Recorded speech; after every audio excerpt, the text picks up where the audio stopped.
The DreaMachine is, well, it's many different things. It's looking at it as an object. It's kind of a piece of art.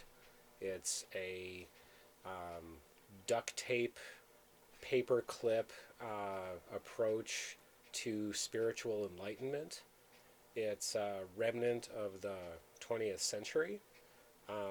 It's was designed to be a non-drug way of getting into a dream state. This was its initial intention. And then one of Brion Gysin's descriptions is it was the first piece of art that was intended to look at with your eyes closed.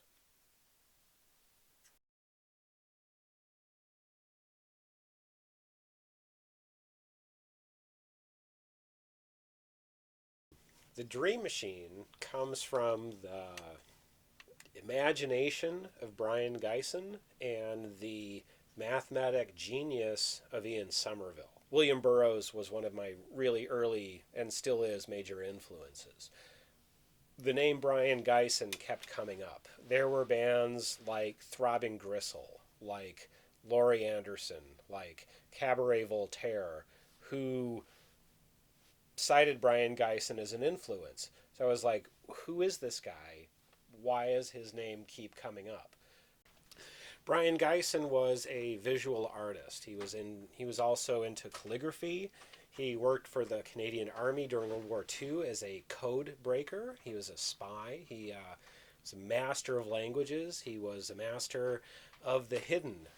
Rub out the word was one of his big phrases. He wanted to disappear into the normal. He felt that the shadow world was more real than the real world, but they had to coincide. Very interesting guy. He's kind of like the sorcerer's apprentice of the 20th century. He was a person who the major literary, musical, artistic icons of the 20th century cite as a reference. He's someone that most people don't know about, but art would not be the same if he wasn't around. This is a quote from Brion Gysin's diary from the 2nd of February, 1958. Quote, "Had a transcendental storm of color visions today in the bus going to Marseille. We ran through a long avenue of trees and I closed my eyes against the setting sun. An overwhelming flood of intensely bright colors exploded behind my eyelids. A multi-dimensional kaleidoscope whirling out through space. I was swept out of time. I was out in a world of infinite number. The vision stopped abruptly as we left the trees. Was that a vision? What happened to me?"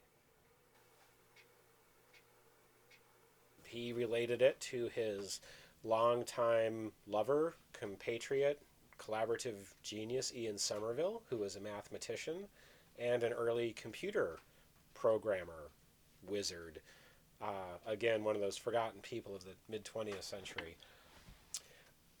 Ian Somerville realized that what Gysin was describing was a rhythmic pattern, a rhythmic disturbance to the alpha waves of the sensory part of his eyes. And realized in some wonderful cryptic way that, wow, 78 RPM record player, turntable spinning around, and we can recreate this. The DreaMachine is constructed, the main part is really the paper tube itself. That's the most difficult part. Otherwise, what you need is an old 78 RPM record player and a light bulb suspended in the middle of the paper tube. The tube itself, what you need is a good heavy stock piece of paper, large enough. You draw a template on there. You have these 5 pieces. You cut out the panels. You place them on the grid, trace them, and then you cut them all out. And you tape it together, put it on the 78 player, turn it on, and you get a flicker of light. And you get really close, and you close your eyes. And it works better the closer you get. It's very pleasant. But again, the moment I open my eyes, all I see is a light bulb and then a tube of spinning paper. So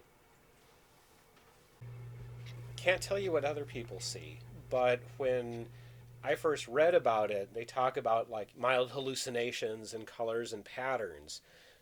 What I saw um, was like basic geometric shapes, diamonds, squares, circles, um, and then vague patterns kind of not really materializing. I mean, all these words don't really fit the experience.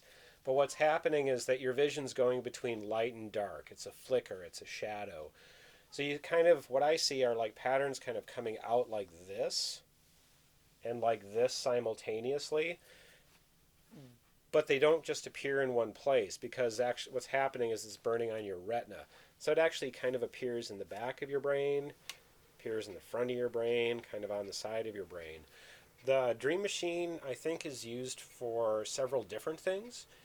Um, One idea is to place the user into a creative state of mind, say before making a painting or writing or really anything where you just have to really commit yourself to being open. And that process is usually quite different than our day to day. I have to go to work and put gas in my car process that we have to deal with. And so sometimes you need to. The idea was a drugless turn on. Instead of escaping with drugs or alcohol, you would use this to place yourself into a creative state of mind. When I've done performances and I've set this up, people either feel like they're having a very mild hallucinatory dreamlike experience or they feel like they're about to throw up with motion sickness. And one of the real important things to realize is that whatever you are experiencing will stop the instant that you open your eyes. And so rather than committing yourself to something, like say a drug or that will take 12 hours to get out of your system, and you're like, oh, I don't like this. Oh, no, what am I going to do? If you're looking at the DreaMachine and you're like, I don't like this, I don't know what I'm going to do, you open your eyes and it stops. There's no ill effect. You don't feel like you're going to, oh, better open the window. I think I'm going to be car sick or anything like that. It just stops. So, good or bad, it's very interesting how people react, but across the board, again, it stops the moment you open your eyes. So, it's a kind of an easy thing to experience. I find that the DreaMachine is very relaxing. It's calming. It's kind of a nice, mellow, and I do use that word hesitantly. I really do. It's kind of a nice, mellow feeling. A very good friend of mine who is someone I would burden with the word genius absolutely hates it. It makes him feel like he's going to fall over, and it's really unpleasant for him. So it's really hit and miss. But again, the important thing is that whatever you experience with this stops the moment you choose to open your eyes. Who uses dream machines? Boy, artists, freaks, musicians, people fully immersed in the counterculture. I would imagine people who are looking for experiential parts of their lives.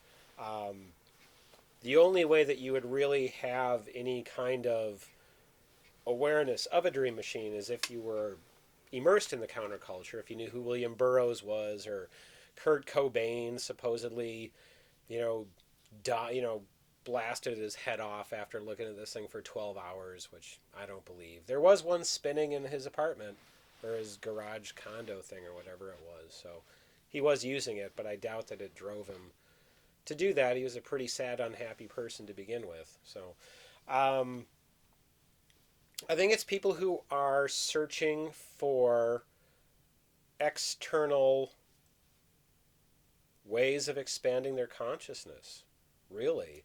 And what's great about the Dream Machine is that it's not illegal.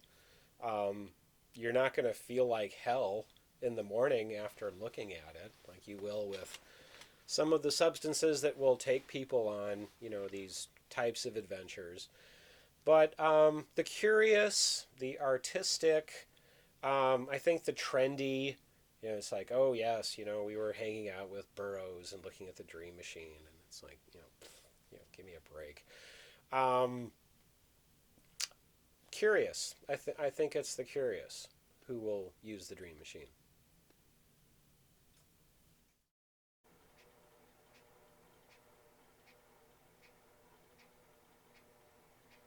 Yeah, that thing really is photogenic.